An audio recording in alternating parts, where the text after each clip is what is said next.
There are 11 principles against the Chinese Marxist model, and this is the first principle. Some of you may recall back in 2010 there was great exuberance for the breakneck speed of economic growth for China, which was running about 10% per year.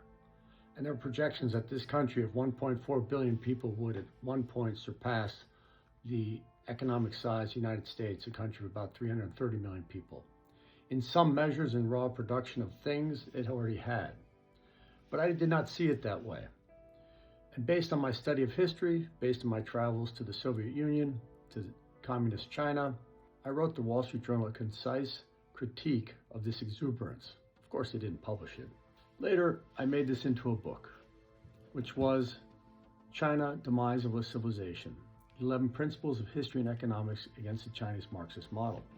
This book explains why the Communist Party of China will fail as they keep the Chinese people under the jackboot of their party. And today, we will discuss the principle of available technology. Basically, it is easy to take the inventions already created and to implement them in mining and refining of minerals, in manufacturing, in farming, in airplanes, in cars, in telephones, home construction, clothes manufacturing, pharmaceuticals. The patents, trademarks, copyrights that exist in other countries didn't matter to the Communist Party of China or their economic system. Rules don't count for Marxists. Instead, they just steal the inventions and technology. You buy a product, take it apart, make those parts, and then sell it as your own. You see, it is so much easier when somebody else gives you the tools to build things or invents the things that you're building. China would still be an agrarian backwater today if they had had to invent all the stuff themselves. What is expensive and difficult is to invent new things, and that's what they're running up against today.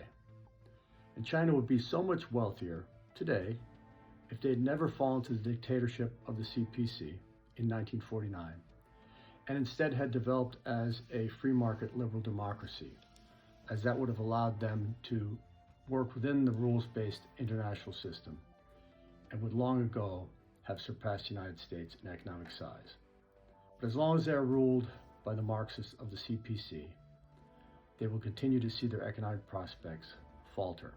They're now running at about 4%, 3% annual growth. Thank you.